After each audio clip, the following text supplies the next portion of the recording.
ก็ตื่นยืนเมื่อน้ำตามันเพลอไหล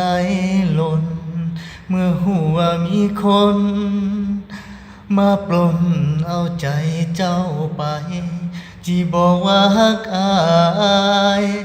สุดท้ายตัวอายแม่นบ่จับถือใบแดงสตาแกล้งให้อายไกลเจ้าเปิดทางให้เขามาเอาใจเจ้าแม่นบ่ฝึกแค่3 เดือนใจเจ้าเลือนลืมอายเลยบ่บอกว่าสิรอตัวรออายคักนอนางชายชาติทหารถึกเจ้ายามเหยียบใจจนมุนปานถึกกระสุนพังมุนเบิดแล้วหัวใจหากเขาปล้นปื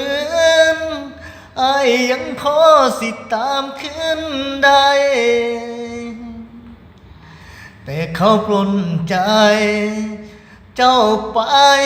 อายหมดแห้งสู่